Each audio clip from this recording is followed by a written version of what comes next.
भारत के सूबा बिहार के अंदर वजीर आला नीतीश कुमार ने नुसरत परवीन नामी मुसलमान खातून को तकर्री लेटर देते हुए उनके हिजाब की बेहुरमती की, उनके हिजाब पर हाथ डाला, जिसकी जिस कदर मजम्मत की जाए कम है और आलमी बरादरी को इस पर सख्ती से नोटिस लेना होगा।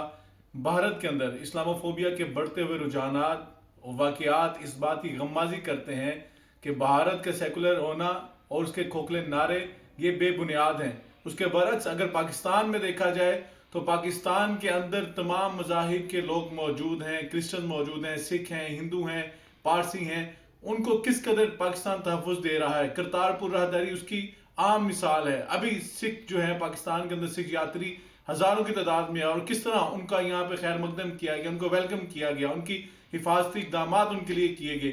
अगर बात की जाए भारत की तो भारत के अंदर रोज नित नए मसाइल सामने आ रहे हैं। वहां पर मुसलमान खवातीन के साथ अगर भारत की रियासत के अहम ओहदे पर बैठे अफराद का ये सलूक है तो आम रियासत के लोगों का क्या वहां पर रद्द अमल होगा, वहां पे क्या उनका सलूक होगा। ये आपके सामने तस्वीर कशी हो रही है और ये आम आपके सामने मिसाल मौजूद है। और मैं समझता हूं कि इस शर्मनाक फेल के बाद ये बात वाज़ेह हो जानी चाहिए कि मुसलमान वहां पर किस कदर निशाना बने मजहबी तासुब का।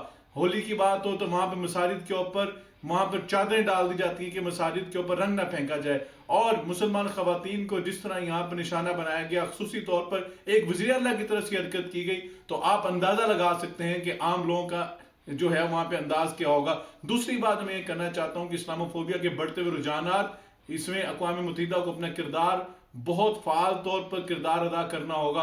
और जो इस्लामोफोबिया की एक करारदाद मंजूर की गई, एक 15 मार्च को दिन जो है एंटी इस्लामोफोबिया डे जो है उसको मनाने का ऐलान किया, तो उस पर अमली इक़दामात भी करवाने होंगे। आखिर में ये कहना चाहता हूं कि अक़वाम मुत्तहिदा और आलमी बरादरी को इस पर नोटिस लेना होगा और इसके साथ साथ हमें पाकिस्तान के इस इमेज को उजागर करना होगा कि पाकिस्तान में किस तरह अक़लियतों के लिए यहाँ पर उसमें सलूक का मामला किया जाता है। पैगाम पाकिस्तान आपके सामने आम मिसाल है कि उसके अंदर ये साबित कर दिया गया कि अक़लियतें पाकिस्तान के लिए मुक़द्दस अमानत की हैसियत रखती हैं। जिस तरह क़ायद आज़म मोहम्मद अली जिन्ना ने फरमाया था, हम इनको पूरा तहफ़्फ़ुज़ दे रहे हैं और हमारे बरअक्स हमारा दुश्मन, असली दुश्मन पाकिस्तान का वहां पे जिस अक़लियतों के साथ जो सलूक किया जा रहा है, वहां के ना मुसलमान महफूज है, ना सिख महफूज है, ना वहां पे जलत जो है वो महफूज है।